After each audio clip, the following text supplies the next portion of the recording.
Hello, I'm Enrique. And I'm Freya. We are an international couple from Mexico. And the Netherlands. We love to talk about love, relationships, communication, and the challenges that it brings. I mean, you more than me. This is the very first episode of our podcast called Making Love Work.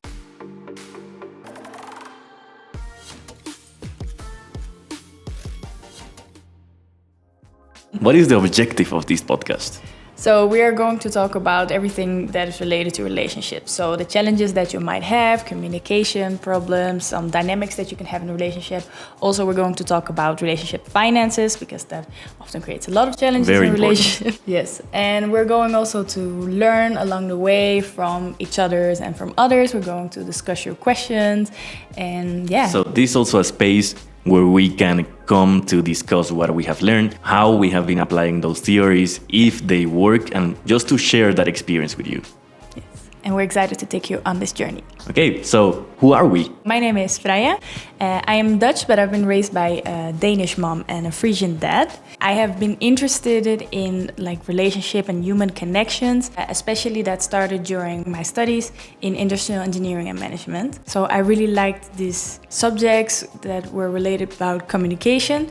And I even did a minor in applied psychology and behavior in organizations. So this is your space to share those learnings. Yes. I've also read many books, seen many videos, some books like Such an Attached expert. and Culture Map have really inspired me, especially when you're in an international relationship. It's very interesting to me to see what different interactions you have if you come from different cultures.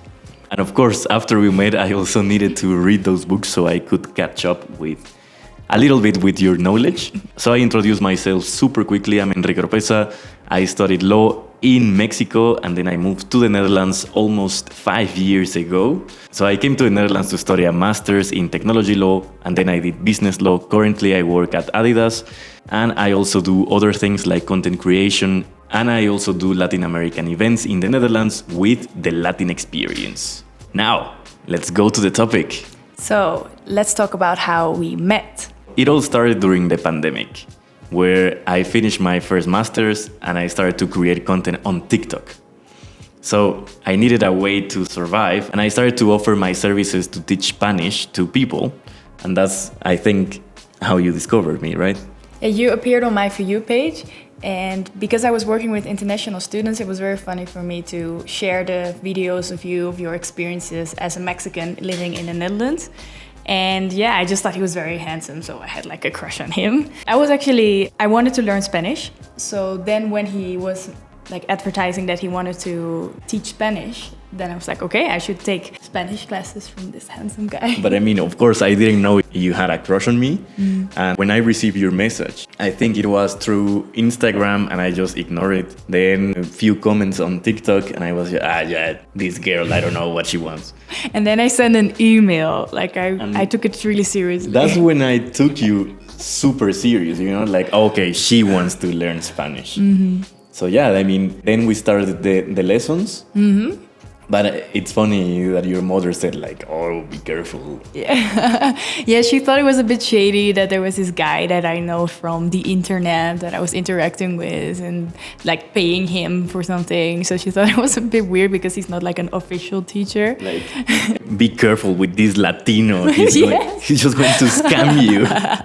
Yeah, exactly. Yeah, I mean, I just really enjoyed the classes and I remember that I was really trying hard with the homework. I really wanted to impress him. Because I also wanted to create something special for you, like, oh, this girl really wants to learn, so I will create like the best Spanish class I can make, you know? So I included songs, I included homeworks like you need to make a video and you need to sing this song and record yourself. And I think you were the best student that I ever had, Thank you. When you were singing these songs of Zoe, like Paula, and you were just like adding this emotion, this passion there. I think that's where I started to notice like, oh, this girl is a bit cuckoo.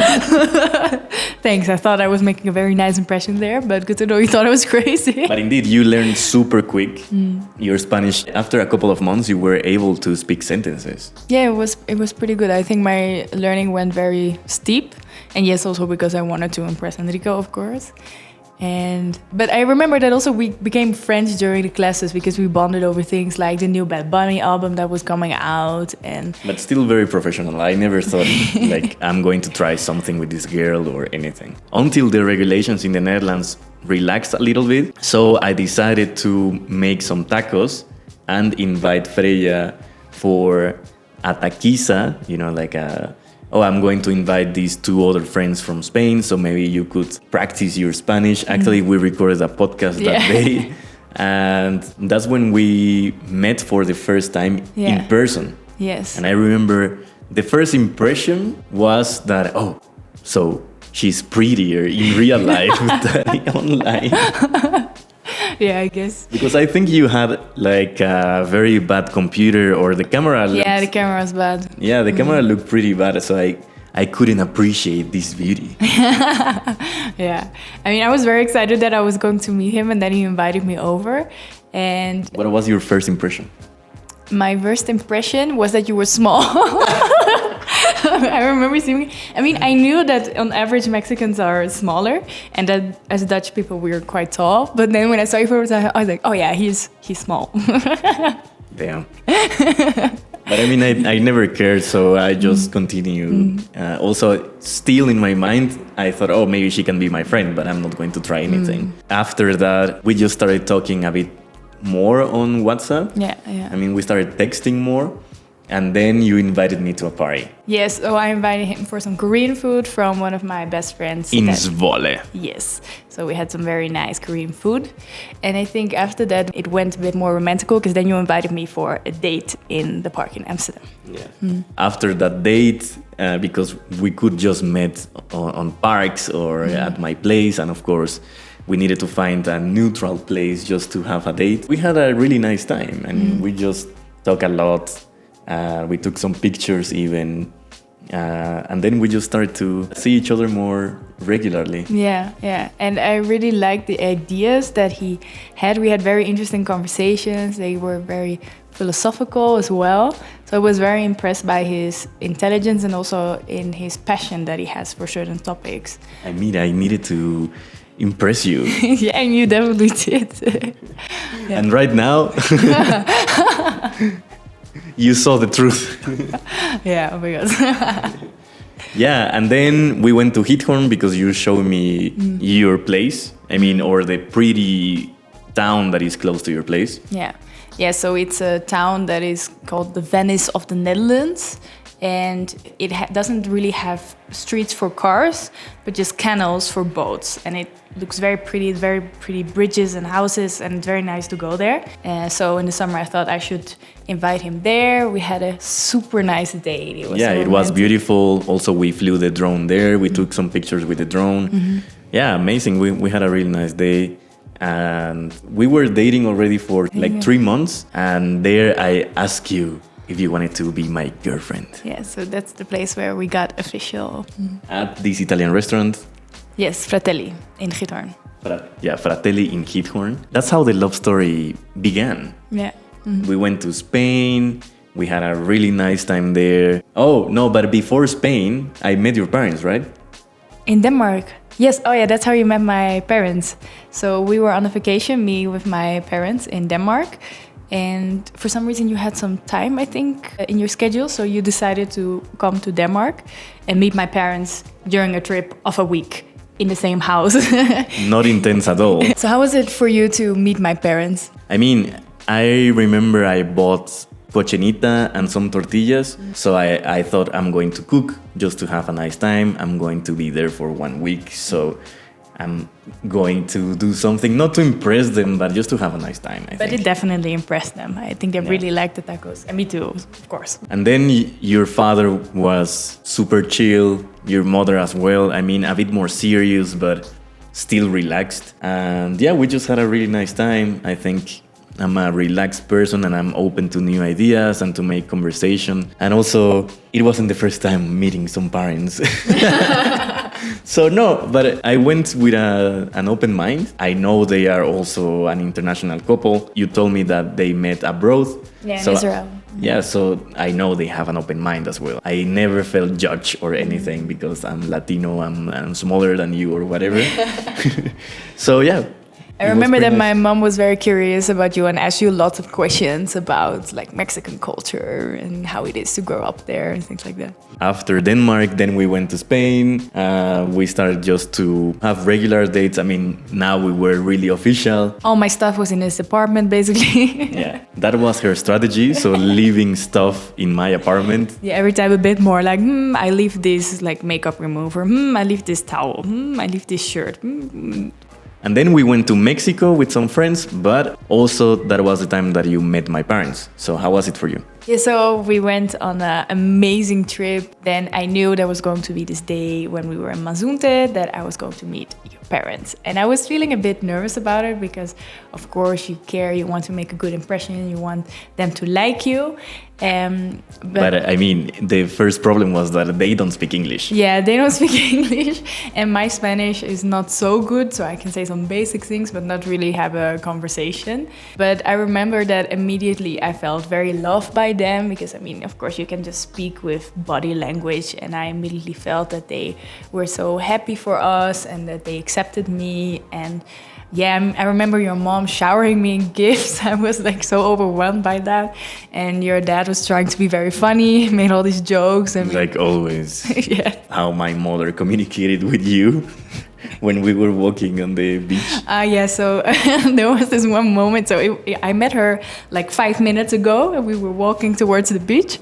And then, so his dad is called Enrique as well. So she was saying like, oh, that's Enrique Oropesa, Enrique Oropesa, Enrique Oropesa to my belly. As if like, oh, you're going to have a kid now and his name is going to be Enrique. Enrique the Third. Yes. And I was like, no. Yeah, so welcome to dating a Mexican and meeting a Mexican family, being super intense about this topic.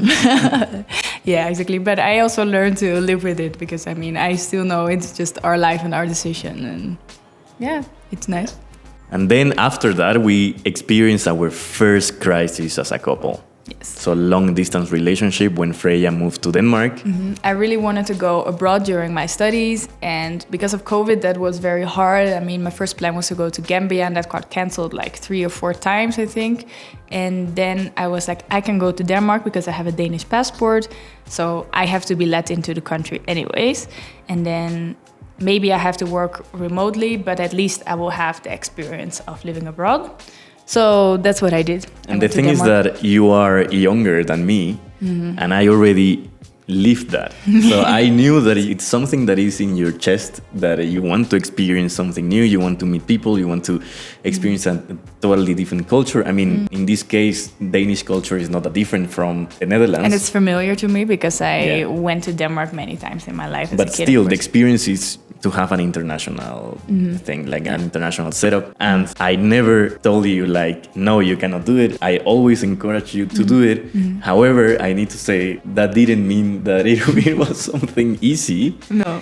It was difficult also because, I mean, you are kind of my first really formal relationship that, I don't know, at that point you were already my longest relationship. Yeah. So how would you experience that? I mean, for me, it felt double because I was also very happy to be with Enrique and I wanted to see him every day. But I also really wanted to have this experience and I knew that I should do it because otherwise I would always regret it. And I'm very happy that I did it because I had an amazing time. But it definitely had its hard moments. We wouldn't see each other for long times. It was very hard to communicate with each other, so it was easy to have miscommunication. Sometimes we would fight about things and then you would just feel terrible because you cannot just go and hug each other or something. And yeah, those times could be really hard. Also, if maybe I had a rough day or something at my work or whatever, then usually you just want to talk about it and hug each other, something like that. And then you couldn't do that. Sometimes our schedules would not line up, so we wouldn't talk to each other for a long time. But I think we managed because we saw each other every 2 months, I think. Yeah, so he came to visit me in Denmark, I think 2 times or something. Yeah, and then you came to the Netherlands as well. Yeah, like 2 times as well, I think. So we saw each other as well. It was not like I was in the other side of the world, so it was pretty easy for each other to visit. Until she was in the other side of the world. Because after Denmark, then you went to Korea for 1 month. Yes, exactly, because I really wanted to visit my Korean friend. So I was like, I don't have a job right now. Let's just travel until I'm out of money. So first I went to Madrid and we went to Italy. And then I was like, I'm booking a trip to Korea. And that should be a long one so I can really experience the entire country. So yeah, that's what I did. But yeah, there it's also different time zone. So it was way harder to find some moments to talk to each other. Also, I was busy, of course, with exploring the country and doing all these fun activities and going out and things like that while you were just working at home. And we survived Korea, so we survived this long distance relationship. Now, after that, we had a long conversation about our future. I remember I still told you like, hey, if you still want to live your young life, I mean, this is the moment. Yeah, you don't have to be with me. You can just go and live your life. And we will talk about that in other episodes because this is related to the attachment styles. And that's an episode that we will talk about. So how we dealt with this situation and how the book Attached. Do you know the name of the author? Oh, no. And how the book Attached helped us to identify, or really helped me to identify why I was pushing her away just because, what is the name of the attachment style? I am... Avoidant attached. Because I am avoidant. So don't miss that episode. I don't know when are we going to upload it, but very soon. Then we talk about what we wanted to do. Now it was the moment where our relationship started to become more formal. We discussed about moving in together. Then we started to look for apartments. It was super difficult. The process was like 3-4 months, something like that. Yeah, we messaged so many posts and we applied for so many things and we were rejected so many times. But eventually... we found this amazing place in Houthavens and we have been living there already for 1 year. It was the best decision. It has a community, so they incentivize a community with the neighbors. It's super nice for single people because if you want to meet also internationals, if you want to meet new people, you can do it there. For couples, it's also nice, I think. Yeah. I mean, what I really like is that it's totally new. We're the first ones to live there, which means that the energy label is very good. We have like A+++. So our energy costs are very low. It's very sustainable. Everything just looks nice and it works. And also the neighborhood is very nice. It's very friendly. Like you can see lots of kids walking there. It just looks nice. I like to do a run there. It's a very nice environment. This is the moment where things start to become super real. We are not just dating now. Now we are living together and sharing a life. And you really see each other's worst habits. Yeah, which we are still dealing with that. I think this, for sure, this needs to be the topic of another episode. How we have dealt with that, how sometimes it was like, oh my God, I cannot deal with this anymore. So also don't miss that episode. We came to Mexico for a trip with our families, and that's when I asked you if you want to marry me. Yes. So yeah, we went on a trip with both of our parents and also your sister with her boyfriend. And honestly, I was not expecting there was going to be a proposal anytime soon. Because whenever we would talk about, you would say like, let's talk about that in 5 years. Or I remember that even during that trip, me and my mom walked past a bridal dresses store and we were like looking at the dresses and he was like running away like, oh no. Because I needed to surprise you. Yeah, and so I was surprised. I mean, during the trip, we did we went to see the sunrise many times and then you would fly with a drone and make some cool shots and it was nice, it was romantic. So we woke up super early to see the sunrise in Cancun. And then you were letting me fly the drone and he never does that. So I was very excited. So I started to move and he was like, no, keep it here so it can capture this moment. And for me, this was not really something special. There was nothing going on. So I was like, what moment? And then he went on one knee, he held a ring and he asked, will you marry me? And I was just so shocked. Because it was just not in my mind at all that you were going to propose. So I was just like, are you serious? And I was like processing. And then I asked again. Yeah, and then I said yes, and I cried a lot, and I was just so overwhelmed. I felt like I was shaking, and yeah, but I was so happy. It was such a beautiful moment. Yeah, then we shared with our families that day, so it was super nice. That was beautiful. We could just all hug each other and be so happy and share this beautiful moment. Yeah, so then an extra formal step in our relationship. Yeah, shit, the ring is on the finger now. And then we are reaching the present. So what are we doing right now? Yeah, so right now we are actually looking to buy a house, and we want to do that preferably in Amsterdam, which is quite a struggle. So it's taking some time already, but yeah, we hope that at least in this year we can find a nice home for us. Also, you can see this journey in this channel. Actually, we have visited 2 places, one in Haarlem, one in Amsterdam. Well, and other places as well that are not documented, but I'm trying to document as much as I can. It's not the easiest process. No. And it's taking a lot of time. Also, a lot of money if you want help. Oh my God, yeah. Yeah, so we are reaching this stage of our relationship where things are kind of dry. I mean, we need to talk about these formalities and like looking It's starting for a to house. become a business now. Yeah, I mean, because we are a team and then we need to do these things together. And Yeah, we need to talk also about finances, about things that are important for us, our future, the goals that we have, things like that. yeah, so if you are single, value this moment because in the future you cannot make a decision without telling the other person. I mean, you need this extra step in all your processes. So, but I mean, it's super nice because you feel that you are not alone in this. You know, that sometimes life is pretty hard, and just to know that evening or that night you're going to sleep with someone and you can hug them and say like, oh, I'm afraid of the dark, you know, like just hug me. Yeah. That's a super nice thing. Yeah, and honestly, I love coming home from work every day and then seeing you and having dinner together or going for a walk together. Those are so nice, and I'm glad that we can do that every day. Yeah. And I think we reached the end of this episode. I just want to ask you, what are your expectations about this podcast? So during this podcast, I think there's multiple things we are going to do. So there's of course certain things that we can discuss, like some books that we have read, so different theories, and share a bit of our experiences with those. We can talk a bit about some problems maybe we had, some challenges that are very common, and we can talk about that. And I would also like to hear from the listeners what are some questions that they have, and then we can answer them.